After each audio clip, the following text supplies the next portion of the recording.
دوستا، به این یکی از ویدیوهای ما خوش آمدید. همانطوری که در ویدیوی قبلی برایتان وعده کرده بودم، یک ارز جدید را معرفی میکنم که در آینده پیش بینی شده که با بیت کوین رقابت خواهد کرد. اگر تا هنوز چینل ما را سابسکرایب نکردید، لطفاً چینل اسکیل میدیا را سابسکرایب نموده و برای حمایت از ما لایک و کامنت یادتان نرود.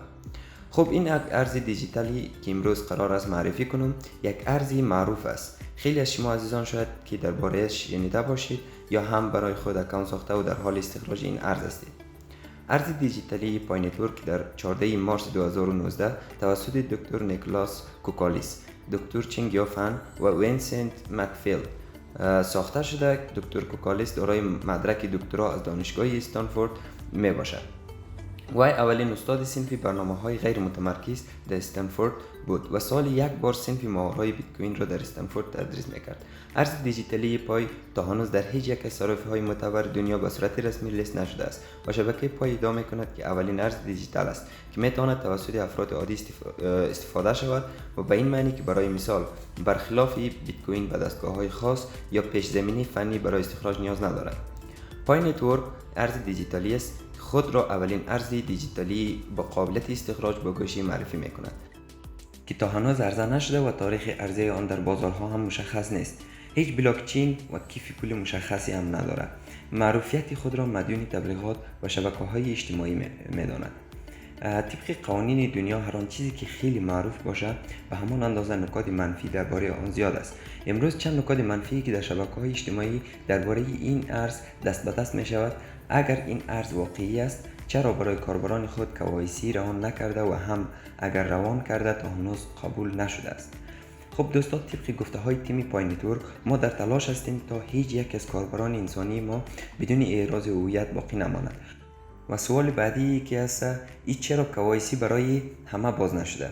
خب به دلیل اینکه تیم پای خیلی هوشمندانه عمل میکنه. اگر KYC برای همه باز کند، در قدم نخست 55 میلیون کاربر را نمیتواند که همزمان مدارک آن را بررسی کرده تا کاربرای انسانی شناسایی شود و کاربرانی که بیشتر از 2 اکانت دارد نمیتواند آنها را جداسازی کند. و دوم اینکه اگر تمام کاربران اعراض هویت شود، همه اقدام به فروش خواهد کرد که این خود باعث پایین آمدن قیمت ارز خواهد شد و تمام ارزها در دست افراد سرمایه‌دار خواهد افتاد و از دست افراد عادی خارج می شود که این خلاف قوانین این شرکت است. این شرکت در تلاش است تا مقدار ارز بیشتری به دست کاربران عادی باشد.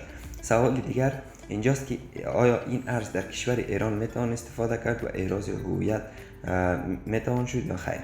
خب در کشورهایی که تحریم سازمان ملل از قابلیت اعراض هویت را ندارد ولی میتوان استخراج کنید. شما دوستانی که در ایران هستید به استخراج کردن ادامه بدهید. درباره این مشکل تصمیم خواهد گرفته شد. شاید بعضی از افراد پیدا شود که یک پروژه پای نتورک را یک پروژه دروغ بدانند ولی این قسم نیست. در سال 2009 و 2010 مردم به بیت کوین هم همچنین نظر را داشته که در حال حاضر میفهمید که بیت کوین خود یک ارز دیجیتالی است که در بین تمام ارزهای دیجیتالی بالاترین قیمت را دارد.